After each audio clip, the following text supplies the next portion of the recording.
जय श्री हरि विष्णु भक्तों, आप पर और आपके परिवार पर भगवान विष्णु की कृपा सदैव बनी रहे। तो आज हम सुनेंगे रक्षाबंधन की पौराणिक कथा। तो इस कथा को आप अंत तक पूरा सुनिएगा। एक बार युधिष्ठिर ने भगवान कृष्ण से पूछा, हे मधुसूदन, मुझे रक्षाबंधन की वह कथा सुनाइए जिसे सुनने से मनुष्यों की प्रेत बाधा तथा दुख दूर होता है। भगवान कृष्ण ने कहा, हे पांडव श्रेष्ठ, एक बार दैत्यों तथा असुरों में युद्ध छिड़ गया और यह युद्ध लगातार 12 वर्षों तक चलता रहा। असुरों ने देवताओं को पराजित करके उनके प्रतिनिधि इंद्र को भी पराजित कर दिया। ऐसी दशा में देवताओं सहित इंद्र अमरावती चले गए। उधर विजेता दैत्य राज ने तीनों लोकों को अपने वश में कर लिया। उसने राजपद से घोषित कर दिया कि इंद्रदेव सभा में न आए तथा देवता व मनुष्य यज्ञ कर्म न करे, सभी लोग मेरी पूजा करें।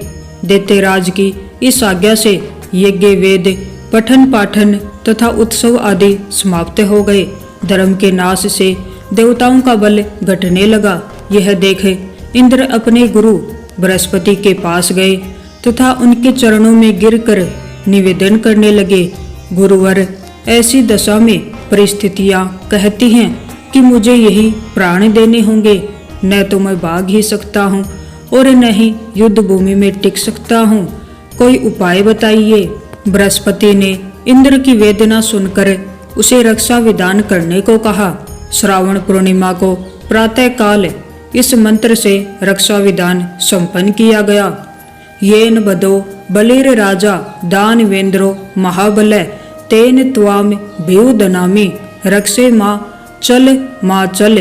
इंद्राणी ने श्रावणी पूर्णिमा के पावन अवसर पर द्विजों से स्वसती वाचन करवाकर रक्षा का तंतु लिया और इंद्र की दाहिनी कलाई में बांधकर युद्ध भूमि में लड़ने के लिए भेज दिया। रक्षाबंधन के प्रभाव से दैत्य भाग खड़े हुए और इंद्र की विजय हुई।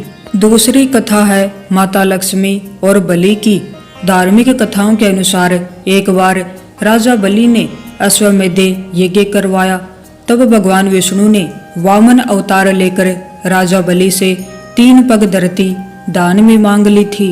राजा ने 3 पग धरती देने के लिए हाँ बोल दिया था। राजा के हाँ बोलते ही भगवान विष्णु ने आकार बड़ा कर लिया और 3 पग में पूरी धरती नाप ली और राजा बलि को रहने के लिए पाताल लोक दे दिया। तब राजा बलि ने भगवान विष्णु से एक वरदान मांगा कि भगवान, जब भी मैं देखूं तो सिर्फ आपको ही देखूं। सोते जागते हर क्षण मैं आपको ही देखना चाहता हूं। भगवान ने राजा बलि को ये वरदान दे दिया और राजा के साथ पाताल लोक में ही रहने लगे।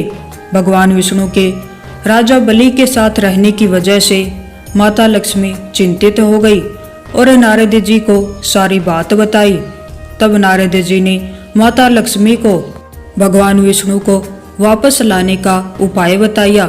नारद जी ने माता लक्ष्मी से कहा कि आप राजा बलि को अपना भाई बना लीजिए और भगवान विष्णु को मांग लीजिए।